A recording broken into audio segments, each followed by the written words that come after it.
बिस्मिल्लाहिर्रहमानिर्रहीम। अस्सलाम वालेकुम। हेलो व्यूअर्स, कैसे हैं आप? मैं हूं अज़मत मुस्तफ़ा और आप देख रहे हैं अज़मत व्लॉग। आज का हमारा टॉपिक बड़ा अहम है। टॉपिक हमारा ये है कि अगर कोई भी शख्स जायदाद ख़रीदता है तो उसको जायदाद ख़रीदते वक्त मुकम्मल तौर पे एहतियात करनी चाहिए। ये कानून की रिक्वायरमेंट है। कानून का एक माकूला है जी, मुश्तरी होशियार बाश। इससे मुराद ये होता है कि चीज़ लेने से पहले, कोई भी जायदाद ख़रीदने से पहले आपको होशियार रहना पड़ता है। होशियार इस सेंस में आपको रहना चाहिए कि आप कोई भी जो प्रॉपर्टी ख़रीदते हैं आप उसकी छानबीन अच्छी तरह करें, देखभाल अच्छी तरह करें। क्या प्रॉपर्टी उस शख्स की मलकियत है जो आपको बेच रहा है? क्या उस शख्स के पास कब्ज़ा है जो आपको बेच रहा है? अगर उसके पास मलकियत है तो क्या वो सोल ओनर है या उसके साथ और भी कोई उसके पार्टनर हैं या उसके को शेयर हैं? अगर उसके पास कब्ज़ा है तो क्या कब्ज़ा उसके पास बतौर मालिक है? कहीं वो बतौर किराएदार या ठेकेदार तो काबिज़ नहीं है? इस हवाले से जी कानून ये कहता है जी कि ये बात जो ख़रीदार है किसी भी प्रॉपर्टी का, ये उसकी ज़िम्मेदारी है। अगर किसी प्रॉपर्टी में कब्ज़े के हवाले से, मलकियत के हवाले से अगर कोई नुक्स निकलता है बादज़ां, तो वो शख्स अगर एग्रीड पर्सन जो है, ख़रीदार जो है, वो अदालत में जाता है तो उसके सबसे पहले क्वेश्चन ये होता है कि आपने ये प्रॉपर्टी देखभाल के ख़रीदी थी? आपने क्या वो उसके बारे में सारी छानबीन कर ली थी? मलकियत के बारे में सारा पूछ-गछ कर ली थी? कब्ज़े के बारे में वो सारा जो है एहतियात कर ली थी? तो ये उस शख्स से पूछा जाता है जो कि ख़रीदार होता है, जो ख़रीदता है।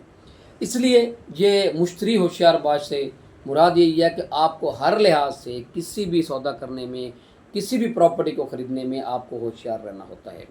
यानी कि जैसे कि मैंने पहले बताया कि आप किसी भी हर एंगल से प्रॉपर्टी जब भी को ख़रीदें, उसके बारे में पहले मलकियत के बारे में बिल्कुल वहाँ जाके पटवारी के पास वो जो फ़र्द होती है उसकी वेरिफिकेशन करवाएँ और वो देखें क्या उस पर कुछ स्टे तो नहीं लगा हुआ या ये जो है बैंक अप्लाई तो नहीं है। अगर वो ऐसा कुछ स्टे हो, कोई ऐसा बार हो जिसकी वजह से वो जो फ़रोख्त कुनंदा है वो प्रॉपर्टी को नहीं बेच सकता और ख़रीदार ने गफलत की और उसने जाके इसको चेक नहीं किया, इसको नहीं देखा, प्रॉपर्टी के बारे में छानबीन नहीं की और प्रॉपर्टी का सौदा कर लिया या रजिस्टर्ड सेल डीड करवा ली, इंतकाल करवा लिया, तो अगर ऐसी सूरत हाल होती है तो इसका ज़िम्मेदार जो है वो ख़रीदार होता है कानून की नज़र में।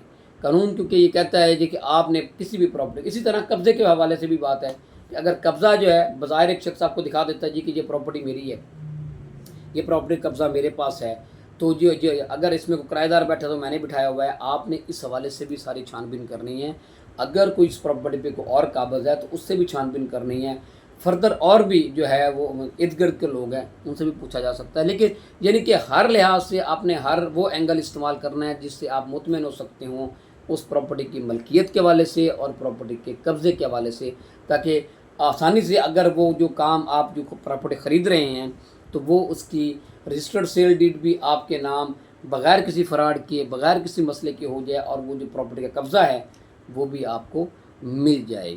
अगर आप बग़ैर किसी छानबीन के उसके मलकियत हासिल करते हैं, कोई एग्रीमेंट कर लेते हैं, कोई रजिस्ट्री करवा लेते हैं और उसके बाद फिर उसमें नुक्स निकलता है, तो ये सबसे पहले जो है ये मुद्दई का कसूर होता है, ख़रीदार करने वाले का।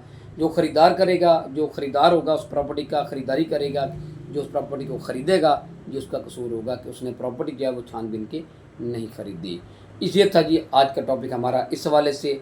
और इसमें जो है वो जो केस लॉ जो है वो आपको उसमें कोड करना चाह रहा हूँ। ये जी है 2016 CLC सफ़ा 1115, उस पर ये केस रिपोर्ट हुआ है जिसमें ये वाज़ेह तौर पे कहा गया है हाई कोर्ट की तरफ से कि जी कोई भी शख्स अगर प्रॉपर्टी ख़रीदता है तो उसको प्रॉपर्टी देखभाल के ख़रीदनी चाहिए, उसको छानबीन करके ख़रीदनी चाहिए। अगर बाज़ ना उसमें कोई नुक्स निकलता है तो इसका ज़िम्मेदार ख़रीदार होता है। मैं उम्मीद करता हूँ इस हवाले से आप लोग को अगर यह सलूगी होगी। इसके साथ मुझे इजाज़त दीजिए। अल्लाह हाफ़िज़।